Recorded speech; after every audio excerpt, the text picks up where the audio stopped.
Bismillahirrahmanirrahim. Assalamualaikum warahmatullahi wabarakatuh. Semoga kita semua selalu dalam lindungan Allah Subhanahu wa Ta'ala.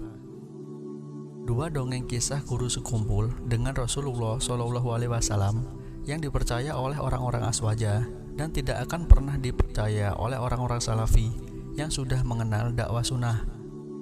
Seperti yang kita semua tahu, orang-orang Aswaja Sufi adalah kelompok yang paling gemar membuat kisah dongeng-dongeng karomah guru-gurunya.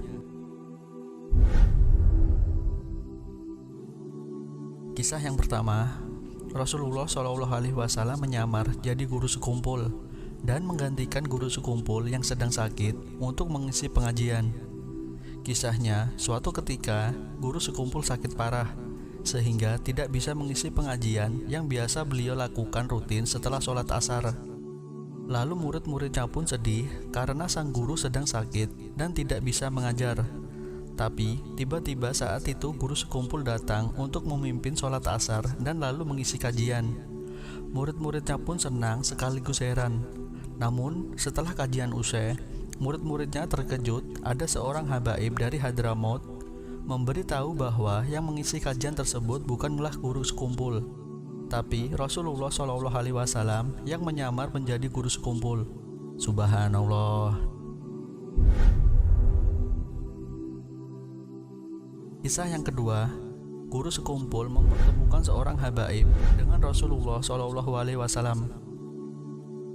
Dikisahkan ada seorang habaib sepuh di Hadramaut, Yaman, yang sering menjumpai Nabi SAW dalam mimpinya. Tapi beliau sedih kalau belum pernah ketemu Nabi SAW dalam keadaan terjaga. Maka suatu ketika beliau bertemu Nabi SAW dalam mimpinya. Lalu Nabi SAW berpesan, "Jika engkau ingin bertemu denganku keadaan terjaga, temuilah Zaini, orang Martapura, Banjarmasin."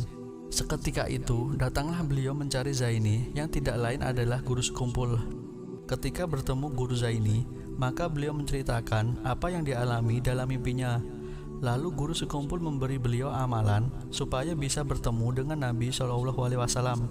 Maka setelah mengamalkan amalan itu, habaib itu datang lagi kepada guru sekumpul dan memberitahu bahwa beliau sudah ditemui Nabi SAW dalam keadaan terjaga.